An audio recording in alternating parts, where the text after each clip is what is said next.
नमस्कार, मी विलास महल्ले आणि आपण पाहता जी न्यूज मराठी। सामाजिक न्याय विभागाकडून चालवण्यात येत असलेल्या यवतमाळच्या नेर येथील शासकीय वसतिगृहात विद्यार्थ्यांच्या आरोग्याशी खेळ सुरू असल्याचं धक्कादायक वास्तव समोर आलं आहे। भारत मुक्ती मोर्चाने हा भंडाफोड केला। यवतमाळ जिल्ह्यातील नेर येथे सामाजिक न्याय विभागाच्या शासकीय वसतिगृहात विद्यार्थ्यांना निकृष्ट दर्जाचे व भेसळयुक्त खाद्य तूप खायला देत असल्याचा धक्कादायक प्रकार उघडकीस आला।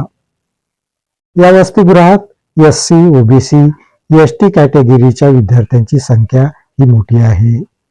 मात्र शासकीय वसतिगृह प्रशासनाकडून विद्यार्थ्यांना निकृष्ट दर्जाचे खायला देऊन त्यांच्या आरोग्याशी खेळ करत असल्याचा प्रकार भारत मुक्ती मोर्चाने समोर आणला।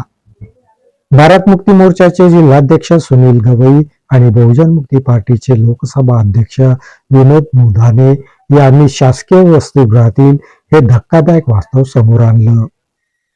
विद्यार्थ्यांच्या आरोग्याशी सुरू असलेला खेळ थांबवा, अन्यथा तीव्र आंदोलन छेडण्यात येईल असा इशारा हा भारत मुक्ती मोर्चाकडून देण्यात आला।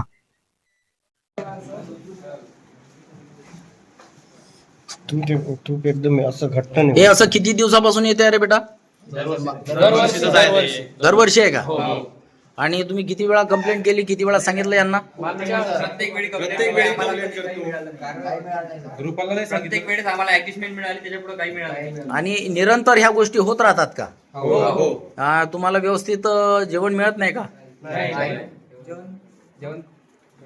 नेर येथील शासकीय वसतिगृहात विद्यार्थ्यांच्या आरोग्याशी सुरू असलेला खेळ हा चिंतनीय असून दोषींवर कारवाई होणे गरजेचे आहे, असे भारत मुक्ती मोर्चाकडून स्पष्ट करण्यात आले। भारत मुक्ती मोर्चा जिल्हाध्यक्ष म्हणून इथे आलेलो आहे आणि या लेकरांचा मला फोन आलेला होता, त्याच्या माध्यमातून आम्ही या वसतिगृहामध्ये आलो आहे। काही हे जे विद्यार्थी आहेत हे या शासकीय गृहामध्ये राहतात, इथे हॉस्टेलला राहतात। तर यांचा फोन आला आणि यांनी सांगितलं की यांच्या जेवणामध्ये ज्या पद्धतीने तूप द्यायला पाहिजे, तर इथे हे डालडा मिश्रित तूप आहे की नेमकं काय आहे हे कळायला मार्ग नाही। आणि याचा आज आम्ही सॅम्पल घेऊन या संदर्भात कारवाई करण्यासाठी आम्ही पुढील नियोजन करणार आहोत।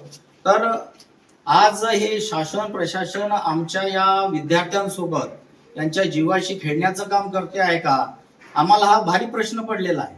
कारण या हॉस्टेलमध्ये एससी एसटी एसटीचेच मोठ्या प्रमाणात विद्यार्थी इथे आहे आणि ओबीसी सुद्धा असतात। परंतु विषय असा आहे की यांना जे जेवण दिल्या जातं हे निकृष्ट दर्जाचं दिल्या जातं असं यांचं सांगणं आहे, या विद्यार्थ्यांचं म्हणणं आहे। आणि हे असं व्हायला नको।